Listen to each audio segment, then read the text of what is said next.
ये हमने एक किट बनाई है, एक स्कूल किट, जो कि हमने एक पेपर सर्किट पे बनाया है।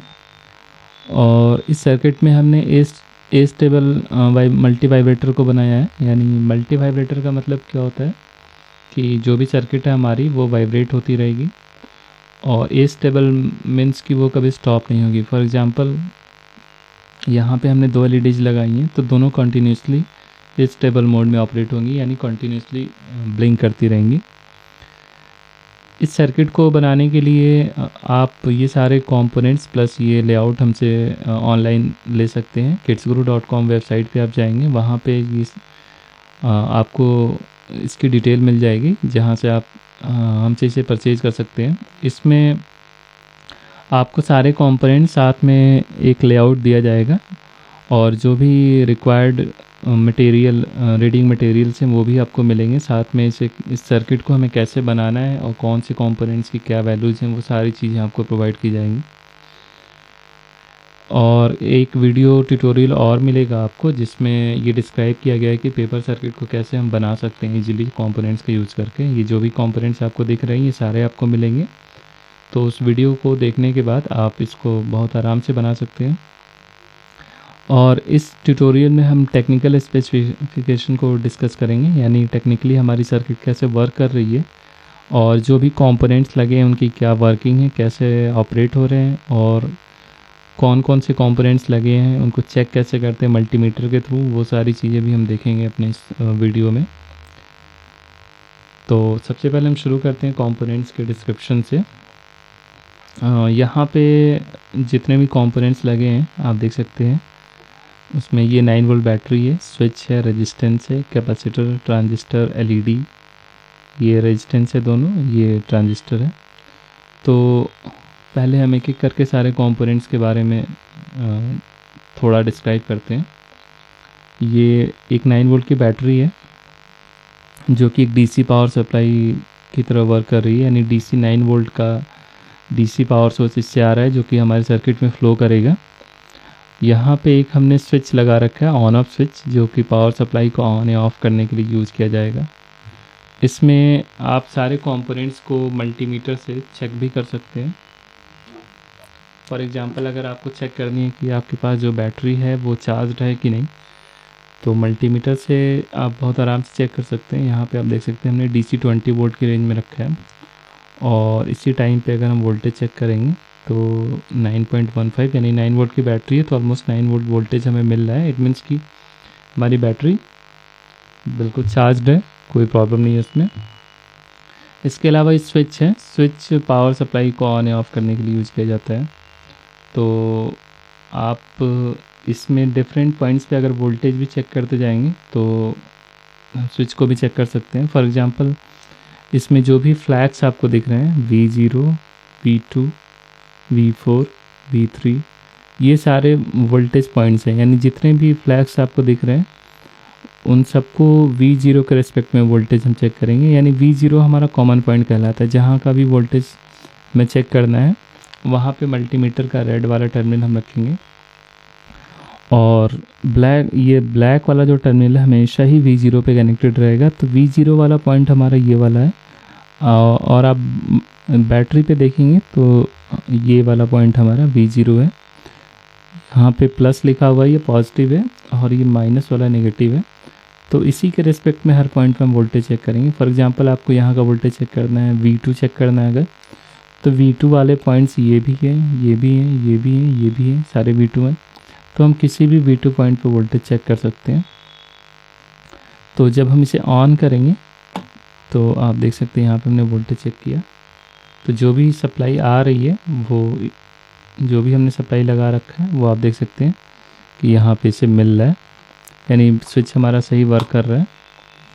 इसके अलावा इसमें जो कंपोनेंट्स है ये सारे रेजिस्टेंस है। रेजिस्टेंस का काम होता है करंट को लिमिट करना, यानी जो भी करंट, जितना भी करंट फ्लो हो रहा है उसको रजिस्ट करता है रेजिस्टेंस, यानी उस लूप वोल्टेज कम कर देता है। बेसिकली आप ऐसे समझ सकते हैं कि रेजिस्टेंस थोड़ा पावर कंज्यूम कर लेता है, तो जो फ्लो पावर होती है उसके बाद वो कम हो जाती है रेजिस्टेंस के बाद। तो रेजिस्टेंस के क्रॉस जब भी करंट फ्लो होती है तो एक वोल्टेज ड्रॉप हो जाता है जिसकी वजह से आगे पावर कम मिलता है, यानी ओवरऑल जो लूप में करंट होती है वो कम हो जाती है। तो रेजिस्टेंस का काम करंट को लिमिट करना होता है, और जितनी ज़्यादा वैल्यू के रेजिस्टेंस हम लगाते हैं उतनी कम करंट फ्लो होती है उस सर्किट में, उस रेजिस्टेंस के क्रॉस। तो यहाँ पे हमने अलग अलग वैल्यूज़ के रेजिस्टेंस लगाए हैं। ये सारे 10 किलो ओम के हैं, ये वाला हमारा 100 किलो ओम का है। इसको भी हम देखेंगे इसकी वैल्यू डिफरेंट क्यों है। इसके अलावा यहाँ 2 कैपेसिटर्स हमने लगाए हैं। कैपेसिटर्स का काम होता है चार्ज को स्टोर करके रखना, यानी जो भी चार्ज उनके क्रॉस उनके दोनों टर्मिनल पे हमने अप्लाई किया है, यानी इसके 2 टर्मिनल होते हैं, ये वाला स्ट्रिप वाला नेगेटिव है और अदरवाइज ये पॉजिटिव है। तो इस कैपेसिटर के पॉजिटिव टर्मिनल पे जो भी सप्लाई वोल्टेज हम इस कैपेसिटर के क्रॉस जो भी वोल्टेज हम अप्लाई करेंगे, अगर डीसी आपने अप्लाई किया है तो वो in the form of charge store हो जाएगा। यानी यहाँ से अगर कोई करंट आ रही है तो ये कैपेसिटर को चार्ज करेगी जब तक ये फुली चार्ज ना हो जाए। जब ये कैपेसिटर फुली चार्ज हो जाएगा तो यहाँ पे एक चार्ज स्टोर हो जाएगा, जो कि इस कैपेसिटेंस की वैल्यू पे डिपेंड करेगा कि कितना चार्ज ये स्टोर कर सकता है। जब तक ये चार्ज को स्टोर करता रहेगा तब तक करंट फ्लो होती रहेगी इस पाथ से, और जब फुल्ली चार्ज हो जाएगा तो करंट का फ्लो बंद हो जाएगा। यानी फाइनली जो भी इसमें चार्ज स्टोर होगा उसमें पॉजिटिव यहाँ पे और नेगेटिव उतना ही चार्ज यहाँ पे नेगेटिव वोल्टेज में स्टोर्ड रहेगा। और सेम कॉन्सेप्ट यहाँ पे भी है। तो जब हम ऑन करते हैं तो दोनों कैपेसिटर्स चार्ज होते हैं, इधर से ये चार्ज होता है, यहाँ से ये चार्ज होता है। और इसके बाद ये ट्रांजिस्टर है, 2 ट्रांजिस्टर्स का यहाँ काम स्विचिंग करना है। यानी जो भी हमने आप ट्रांजिस्टर देखेंगे तो 3 टर्मिनल्स होते हैं ट्रांजिस्टर्स के, और इसमें जो टर्मिनल्स हैं आपका वो कहलाते हैं, ये कलेक्टर कहलाता है। अगर सिंबल की बात करें तो ट्रांजिस्टर को एक सिंबल के फॉर्म में ऐसे ही डिनोट किया जाता है, एक सर्किल बनाया जाता है और साथ में 3 टर्मिनल दिखाए जाते हैं। ये कलेक्टर कहलाता है, ये बेस और ये एमीटर। तो कलेक्टर को आप देख सकते हैं इस ट्रांजिस्टर से अगर आप मैच कराएंगे तो इसका फेस अगर इस तरफ है तो इधर वाली पिन कलेक्टर है, ये बेस, ये एमीटर। इसका डायरेक्शन अगर आप चेंज कर देंगे ट्रांजिस्टर का तो फिर वो कलेक्टर इधर आ जाएगा, जो कि इस सर्किट के अकॉर्डिंग गलत हो जाएगा। तो इसमें कंपोनेंट्स को लगाते समय आप ध्यान रखेंगे सारे कंपोनेंट्स को कि उनके डायरेक्शन सही होने चाहिए, और आपको जो कंपोनेंट लेआउट मिलेगा उसमें डायरेक्शन और इनके पॉइंट्स लिखे गए हैं, कौन से पिन का क्या है। फॉर एग्जांपल ये वाले पिन कलेक्टर है, ये बीच वाला बेस है और ये वाला एमीटर है। तो इस चीज़ को आप ध्यान से देख लेंगे अपने लेआउट में, तभी इस पे लगाएंगे।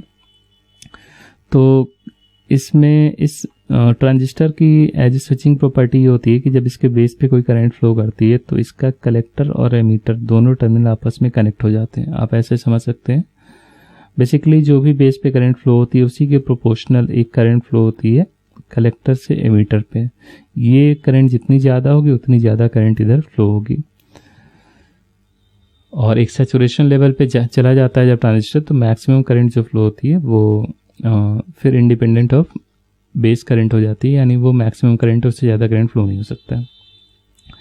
तो यहाँ पे जो दोनों ट्रांजिस्टर्स हैं वो दोनों सैचुरेशन रीजन में ही वर्क कर रहे हैं, यानी जब भी इधर से करंट फ्लो होगी तो ये ट्रांजिस्टर ऑन हो जाएगा, और इधर से करंट फ्लो होगी तो ये ट्रांजिस्टर ऑन हो जाएगा, और दोनों ही कंडीशन में एक करंट इधर से फ्लो होने लगेगी। तो इसको हम अभी डिस्कस करेंगे सर्किट को। इसके अलावा इसमें 2 एलईडीज़ लगी हैं। एलईडीज़ को लगाते समय एलईडीज़ का काम बेसिकली इंडिकेशन होता है, यानी यहाँ पे रेड एलईडी 2 लगे हैं तो ये दोनों इंडिकेट करते हैं, जब इनके क्रॉस करंट फ्लो होती है तो ऑन हो जाते हैं एलईडीज़।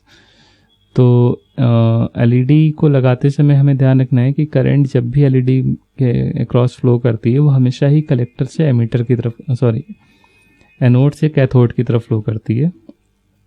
तो एनोड और कैथोड हमें आइडेंटिफाई करना होगा अपने एलईडी में।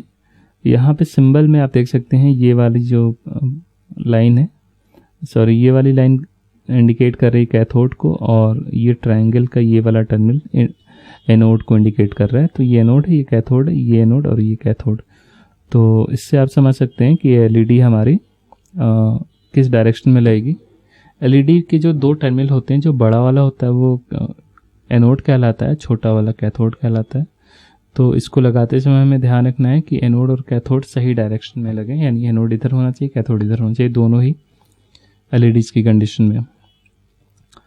तो फाइनली हम अब सर्किट को समझने की कोशिश करते हैं कि ये सारे कंपोनेंट्स हो गए हमारे जिनकी वर्किंग हमने देख ली, यानी रेजिस्टेंस का काम करंट को लिमिट करना होता है, कैपेसिटर्स की का काम करंट को चार्ज को स्टोर करना होता है, और ट्रांजिस्टर का काम स्विचिंग होता है, एलईडीज़ का काम इंडिकेशन होता है।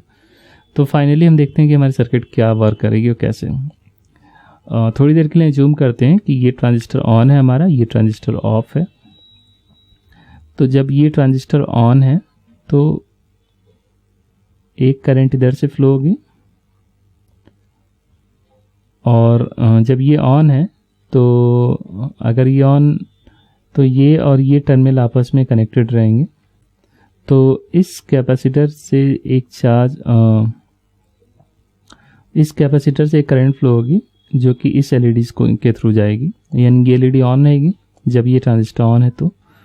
लेकिन जब तक ये ट्रांजिस्टर ऑन है तब तक, यानी जब तक ये कैपेसिटर इधर से डिस्चार्ज हो रहा है, आप देखेंगे तब तक यहाँ का वोल्टेज नेगेटिव रहेगा, क्योंकि यहाँ पे इसने पॉजिटिव वोल्टेज स्टोर कर रखा है। तो यहाँ का वोल्टेज ऑलरेडी उसी के प्रोपोर्शनल नेगेटिव रहेगा। जब तक कि ये फुल्ली डिस्चार्ज नहीं हो जाता है तब तक यहाँ का वोल्टेज नेगेटिव ही रहेगा, यानी ये ट्रांजिस्टर ऑफ रहेगा। फाइनली जब ये फुली डिस्चार्ज हो जाएगा, अब ये डिस्चार्ज टाइम डिपेंड करेगा इस कैपेसिटर और इस रेजिस्टेंस की वैल्यू पे। ये आप हमारे आरसी सर्किट वाले वीडियो में देखेंगे, उसमें डिस्क्राइब किया गया है कि कोई भी आरसी सर्किट कैसे वर्क करती है। तो ये डिपेंड करेगा कि करंट का जो पाथ है वो इस आर और सी की वैल्यू पे डिपेंड कर रहा है। तो इससे जो भी चार्ज डिस्चार्ज हो रहा है वो कितना टाइम लगेगा डिस्चार्ज होने में, वो डिपेंड इन दोनों की वैल्यूज़ पे करेगा। जब फाइनली फुली कैपेसिटर डिस्चार्ज हो जाएगा तो यहाँ का वोल्टेज 0 हो जाएगा, लेकिन यहाँ से करंट एक फ्लो होगी फिर उसके बाद, क्योंकि अब इधर से कोई करंट नहीं जाएगी, तो फिर ये ट्रांजिस्टर ऑन हो जाएगा। ये ट्रांजिस्टर जैसे ऑन हुआ तो आप देख सकते हैं यहाँ का वोल्टेज फिर से वही नेगेटिव हो जाएगा और ये ट्रांजिस्टर ऑफ हो जाएगा। तो फिर इन दोनों की वैल्यूज़ पे इस एलईडी का टाइम पीरियड डिपेंड करेगा ऑन होने का। तो फाइनली क्या होगा कि ये दोनों एलईडीज अल्टरनेटिवली ऑन ऑफ होते रहेंगे। इसको हम देख सकते हैं, आप देख सकते हैं दोनों के टाइम पीरियड थोड़े अलग अलग हैं, क्योंकि हमने यहाँ पे जो रेजिस्टेंस की वैल्यूज़ लगाई हैं वो अलग अलग लगाई हैं। यहाँ पे 100K की वैल्यू लगाई है और यहाँ पे 10 किलो ओम की वैल्यू लगाई है, जिससे कि इनके टाइम पीरियड में चेंज आपको दिख रहा है। वोल्टेज भी हम चाहे तो चेक कर सकते हैं डिफरेंट पॉइंट्स पे। यहाँ का वोल्टेज हमने पहले भी चेक किया था, ये लोडिंग की वजह से थोड़ा कम दिखा रहा है। इसके बाद यहाँ का वोल्टेज मल्टीमीटर से वो क्लियरली आप नहीं देख सकते हैं, लेकिन आप देखेंगे कि यहाँ का वोल्टेज कम आ रहा है। यहाँ पे आप देख सकते हैं यहाँ का भी वोल्टेज चेंज हो रहा है, और ये यहाँ का वोल्टेज कॉन्टीन्यूसली चेंज हो रहा है। मल्टीमीटर उसको रिकॉग्नाइज नहीं कर सकता, लेकिन एवरेज आप देख सकते हैं नेगेटिव वोल्टेज आ रहा है। यहाँ पे भी आप देखेंगे तो यहाँ का वोल्टेज भी चेंज हो रहा है और यहाँ का भी। तो ये सारे वोल्टेज पॉइंट्स हैं। आपने जो भी वैल्यूज़ देखी वो डिपेंड करेगा कि आपने किस वैल्यूज़ की बैटरी लगाई है। तो यहाँ पे जो दोनों एलईडीज़ हैं आप देख सकते हैं स्टेबल मोड में वाइब्रेट कर रही हैं। यहाँ पे आर और सी की वैल्यू चेंज करके इनके टाइम पीरियड को हम इजीली चेंज कर सकते हैं।